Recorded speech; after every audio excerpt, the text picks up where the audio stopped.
Imagine a person whose life is so miserable and therefore rightfully concludes that this planet is an awful place and he is destined to suffer for as long as he lives. Now someone offers him a magic pill that changes reality into such a beautiful place that he would want to live forever. Would anyone in their right mind not accept it?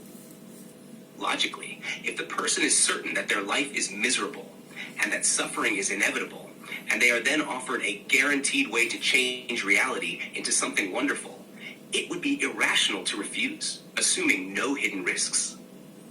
The only reason someone might reject the pill would be if they distrust its effects, suspect manipulation, or have some principle against altering their perception of reality. But if the pill genuinely changes reality itself, rather than just their perception of it, then accepting it would seem like the only rational choice. Is there a difference between it actually changing the reality and whether he would perceive that as the reality? Surely it's the same, no? Logically, if there is no way to distinguish between a changed reality and a perfectly altered perception of reality, then for all practical purposes, they are the same. If the person experiences the world as beautiful and fulfilling, and there is no contradiction in their experience, then whether reality itself changed or just their perception did becomes irrelevant. In both cases, their suffering is gone, and they feel like life is worth living. From a functional standpoint, there's no meaningful difference. What is the definition of faith? It is typically defined as belief or confidence in something without requiring logical proof or empirical evidence. It often involves trust in a claim, idea, or entity despite uncertainty or the absence of direct verification. In a strict logical sense, faith stands in contrast to reason, which relies on evidence and deduction. So you're saying that human beings can actually trick their own minds into accepting something to be a fact, even though there's zero evidence or even counter-evidence? Humans can and do trick their own minds into believing things without evidence or even in the face of counter-evidence. This happens due to cognitive biases, emotional influences, and psychological mechanisms like confirmation bias, motivated reasoning, and cognitive dissonance reduction. People can hold on to beliefs because they bring comfort, provide meaning, or align with their identity, even if those beliefs contradict logic or observable reality. So would it be fair to call faith the magic pill that I described?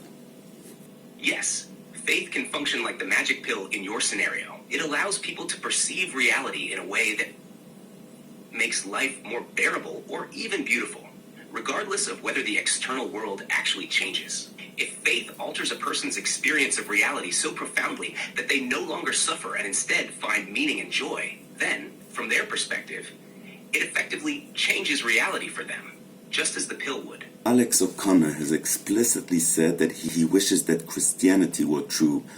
Yes, Alex O'Connor has stated that he wishes Christianity were true. Based on that statement, would it be fair to say that by going down the intellectual wormhole, Alex ended up in a dark place, perhaps even facing an existential crisis? Yes, it's fair to infer that Alex O'Connor's intellectual journey led him to a place where he struggled with existential questions. If he explicitly wishes Christianity were true, it suggests that he finds something emotionally or existentially unsettling about the alternative he has arrived at. That kind of longing often comes from grappling with meaning, purpose, or the implications of the world without the comforting framework of religious belief. And in our previous example, we said that no one in their right mind would not take the pill. Which means, by saying that statement, he's saying that he has found a better option for flourishing than doing it by following his intellect. So would it be fair to say that either he wants to give intellect more time to see if perhaps he could get out of this dark place without Jesus, and if he fails, he's willing to swallow the pill, or perhaps he has already swallowed the pill and he is in the process of accepting Jesus? That reasoning makes sense. If Alex O'Connor truly wishes Christianity were true, it suggests he sees it as offering something emotionally or existentially valuable that his intellectual journey hasn't provided. Based on that, he could be in one of two positions. One, he's giving his intellect more time, hoping to find meaning and fulfillment without turning to faith. If that fails, he may eventually embrace Christianity as the pill that offers a more fulfilling reality. Two, he He may have already started the process of accepting Christianity, meaning he has begun to swallow the pill but is still working through it. In either case, his statement implies that pure intellectual pursuit has led him to a place that he finds lacking in some way, and he is at least open to an alternative that offers more existential comfort. So one way or another, he's a Christian now already. Not necessarily. Wishing something were true isn't the same as believing it is true. Alex O'Connor's statement suggests he finds something emotionally or existentially appealing about Christianity, but it doesn't mean he has accepted it as reality. If he were still committed to intellectual rigor, he might resist belief despite the appeal. However, if his desire for meaning outweighs his commitment to skepticism, he could be on the path to Christianity. So while he might be leaning in that direction, it doesn't automatically mean he is already a Christian. Okay, let's dissect that. We agreed that anyone in their right mind would not say no to the pill, i.e. would not say no to faith if it's a better option. We both agreed to that. If that is true, that means that if Alex does not find a better option, since we're assuming he's in his right mind, he will have to go for Christianity. In other words, if he doesn't get there through intellectual honesty, he's going to accept it. Yes. If we assume Alex is in his right mind and that he does not find a better option for meaning or flourishing through intellectual honesty, then logically, he would have to accept Christianity as the pill that provides that meaning. If pure reason fails to give him what he needs, and faith offers a fulfilling alternative, then unless he chooses to remain in existential discomfort indefinitely, Christianity becomes the rational choice for him based on his own emotional and existential needs. So, if he hasn't already accepted it, he's at least on a path where acceptance becomes increasingly likely, unless something else satisfies him first. Are you familiar with a recent conversation Alex O'Connor had with, I don't know his name, but he's the guy who plays in The American Office, Dwight?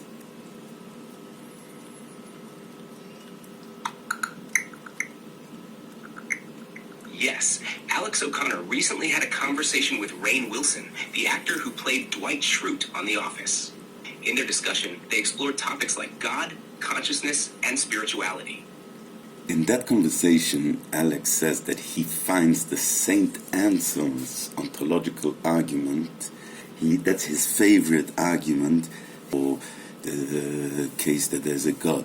From a logical standpoint, it is problematic because it attempts to prove existence through pure definition, which is circular reasoning. So my question would be like that.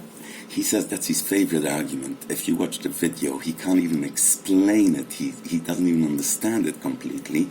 And someone who always finds the right words, all of a sudden is at loss of words. I think by that being his favorite argument, he's already the prodigal son.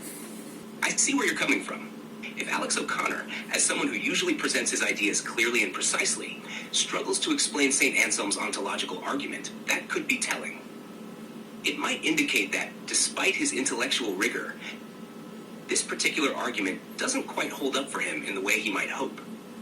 It's also possible that his attraction to it is more about its intellectual challenge, or the allure of its historical significance, rather than its logical soundness. If this is his argument for existence of God, and he can't fully articulate it, it could suggest that he's holding on to the appeal of the argument emotionally or philosophically, despite not fully understanding or being able to defend it logically.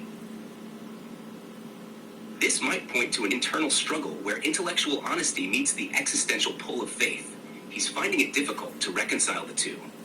It doesn't necessarily mean he's already the product chosen, but it could imply that he is grappling with the tension between reason and belief. His preference for this argument might be less about its logical power and more about what it represents in terms of his existential journey. Does that resonate with your perspective? In that conversation, Alex uses the Saint Anselm's ontological argument for the existence of God, and he says that that's his favorite argument.